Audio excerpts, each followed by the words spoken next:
of PDA. So we already saw how to write PDA for, how to design PDA for A power n and B power n. Same thing we considered here. And step 1 is, so how to proceed here means, see, first write this in terms of tuples. Okay, PDA we already saw. PDA is defined as a 7 tuple, collection of 7 tuples. So let us write it as M equal to, so what are the states used in this? Q0, Q1. Next, sigma means input symbols. Input symbols are A, B.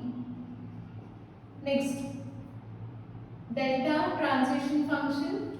Initial state is Q0, final state is Q1. And what is Z0? Sorry, what is tau? Tau is nothing but stack symbols.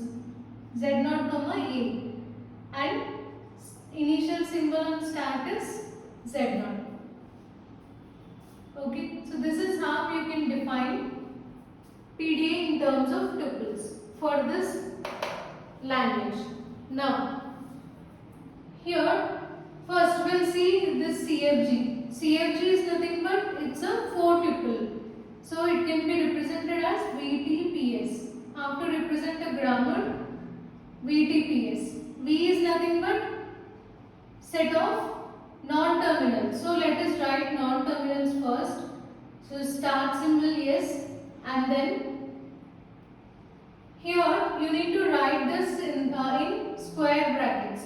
Okay. So if you have two symbols, say suppose binary one is 0 and 1, then total number of possibilities for those two symbols are, you will get total 4 possibilities. What are they? 0, 0, 0, 1, 1, 0, 1, 1, right? In the same way here also you need to write it like this. Q0, Q0, that is 0, 0 combination. Next, Q0, Q1, 0, 1 combination. Next, Q1, Q0, 1, 0 combination. Next, Q1, Q1. Okay. So take total the 4 combinations like this. Now you need to check input symbols. We have 2 input symbols. So we need to write the same thing for one more input symbol as well. 4 combinations. Same. Q0, Q0, Q0, Q1.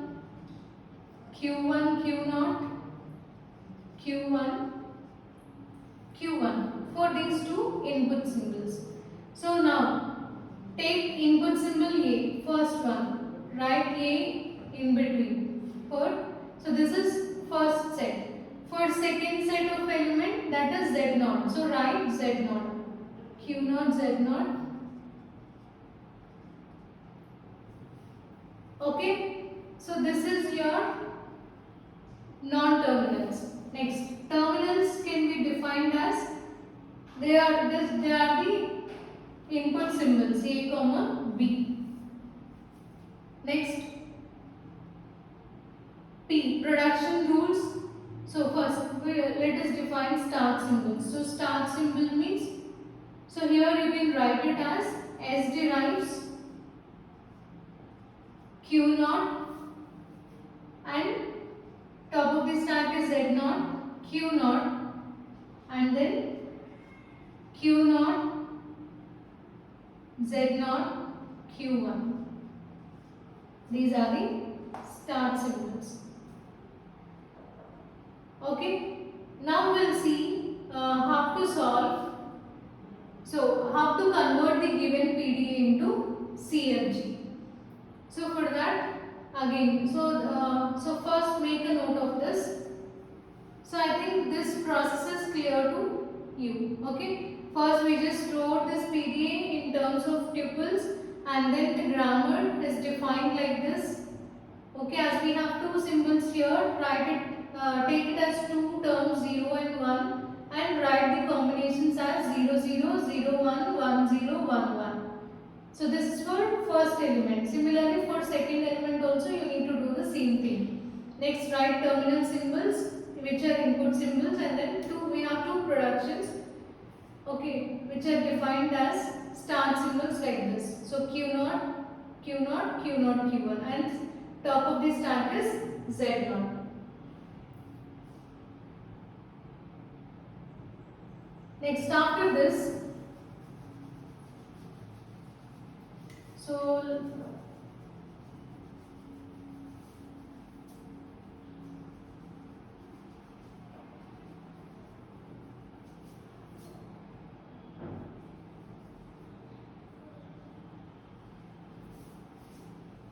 okay, now first let us take this first production, delta of, so we'll write it like this.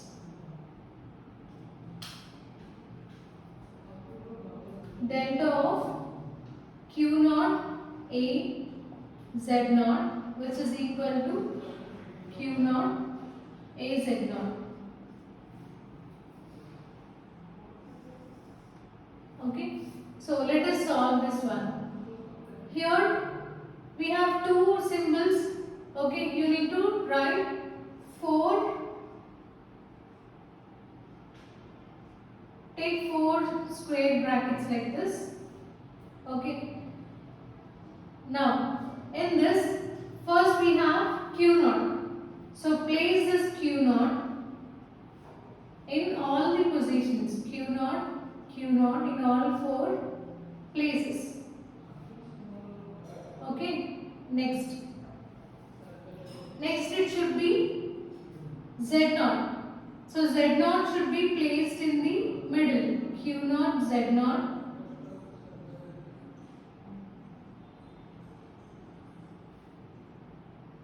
And here it should be combination.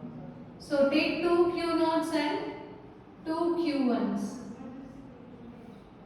Okay. So fill all these 4 places with the first Q0, and you can take Z0 in all the 4 places. Now at this last place it should be 2 Q0s and 2 Q1s. This is the logic, okay? Now these are productions. So move this A towards right side. Write this A in all 4 places. Again. So we have 2 combinations here. So we'll get 2 productions. We need to write it differently for 2 symbols. Okay. Now this is Q0. So here logic is, so you need to move this to the first column. So all the 4 Q0s which are placed here, they'll come to this place also. Q0, all 4 Q0s. Now these set of elements should be represented in the last column. Okay. So this is nothing but Q0, Q0, Q1, Q1. And how to fill this means, so we already used 4 combination, 2 combination, and now left over is 1 combination. Q0, Q1, Q0, Q1. So same thing should be represented here also. Q0, Q1, Q0, Q1. Okay. Now, so input symbols are A and Z0. So you can write A in between. So A in the first place and Z0 here.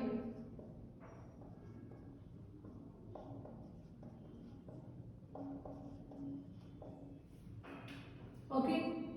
So this A is moved here and this is for Z0. So this is how we derive productions from this PDA. Okay. So this is for the first one. Similarly, so if you have 2 symbols the given transition function, then you need to represent it in this way only. So this is the only representation you should use for that. So these symbols may change, but the procedure is same. If you see the second one, again we have two input symbols, two symbols A. So after this, so I am just modifying same diagram so that you can understand it better. So if you take it as A and here it is Q naught A. In this case, what are the modifications to be done? So in place of Z naught, you will get A.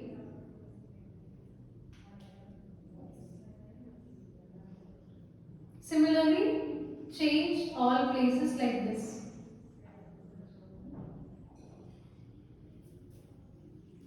Done. Remaining will be same.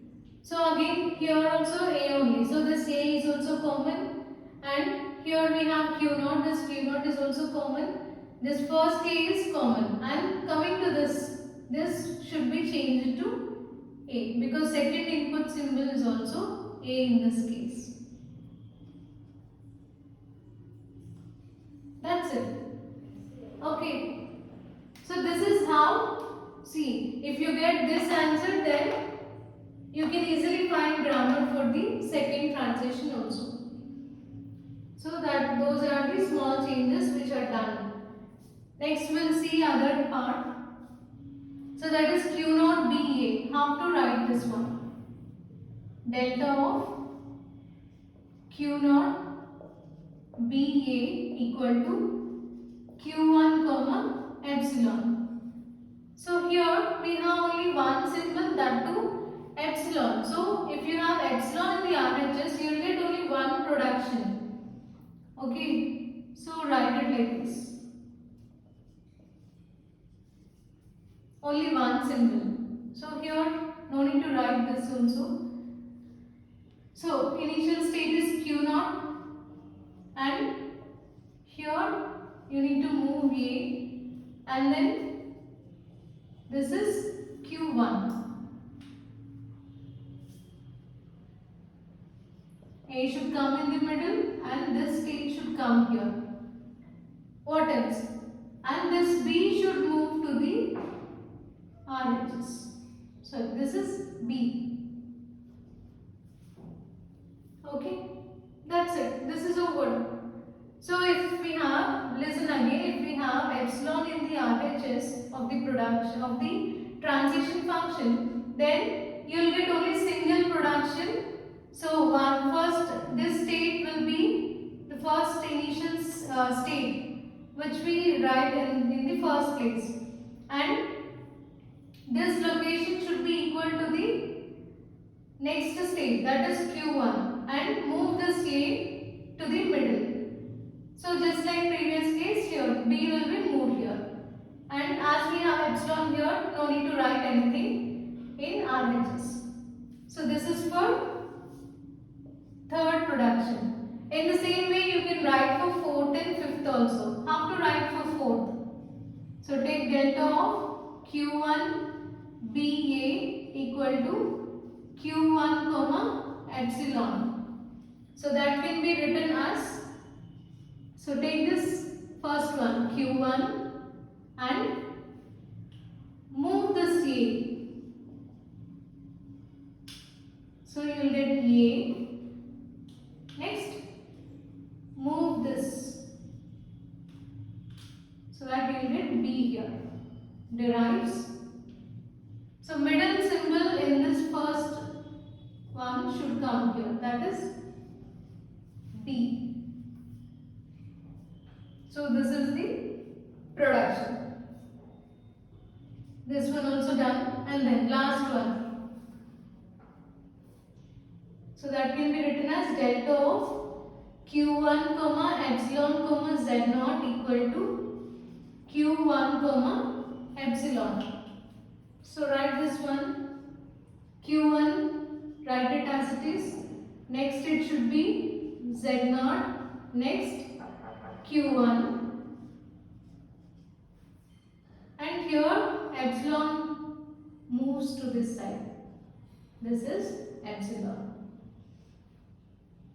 Okay. So write this Q1 as it is and move Z0. This is epsilon and Q1 should come to this place. Okay, you can apply same logic for everything. So in this example we saw this for epsilon. So we saw two conditions here. When we have two input symbols in RHS, then we'll get total 4 productions. If you have single input symbol, that too if it is epsilon, then you'll get single production. If you have something like this other than epsilon, then you'll get 2 productions. So we'll see that case in our next example. Okay. So this is how we need to convert the given PDA into context-free grammar.